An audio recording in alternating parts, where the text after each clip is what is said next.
Assalamualaikum warahmatullahi wabarakatuh. Perkenalkan, nama saya Hairnisa, NIM saya 10521014.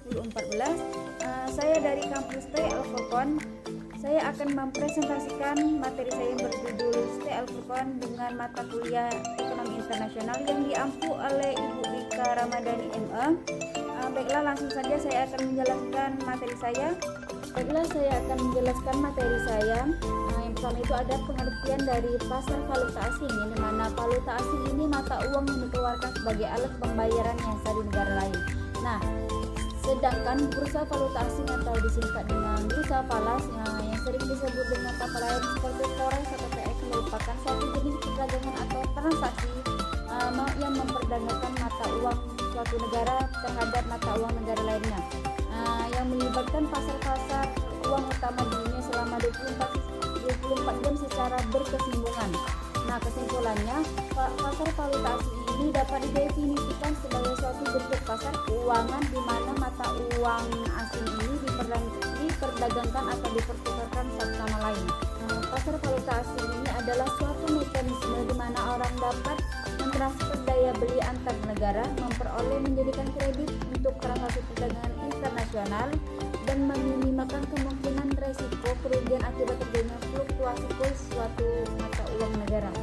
Baiklah, ini selanjutnya ada fungsi pasar valuta asing, yang dimana fungsi utama pasar valuta asing ini adalah pemindahan dana atau pembiayaan dana dari satu negara dan mata uang ke negara lainnya. Nah, hal ini umumnya dicapai dengan transfer elektronik dan terus meningkat melalui internet. Nah, beberapa peranan pasar valuta asing ini bagi para pelaku pasar valuta asing ini, yang pertama itu ada menyediakan transfer daya beli, yang kedua itu ada menyediakan fasilitas kredit, yang terakhir itu ada memberikan fasilitas untuk mengurangi resiko valuta asing.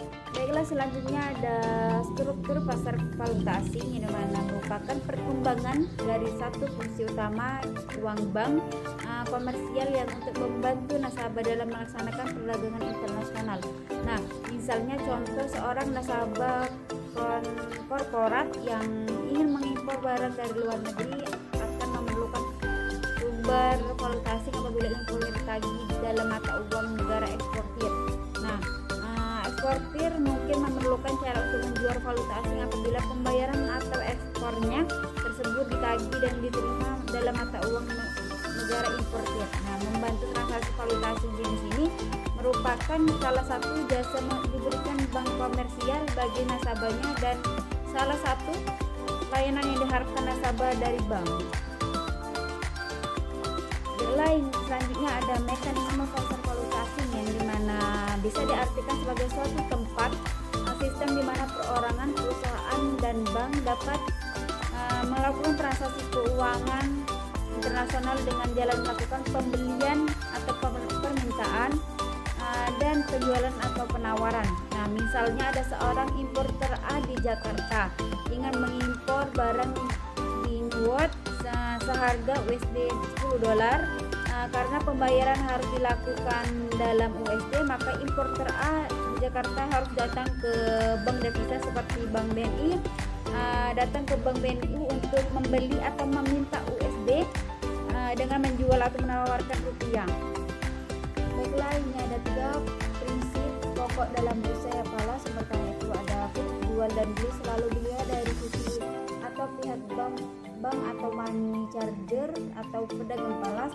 Yang kedua itu kurs jual selalu lebih tinggi dari kurs beli atau sebaliknya. Baiklah, terakhirnya ada kurs jual atau beli. Suatu mata uang adalah sama dengan kurs beli atau jual dari mata uang atau falas lainnya.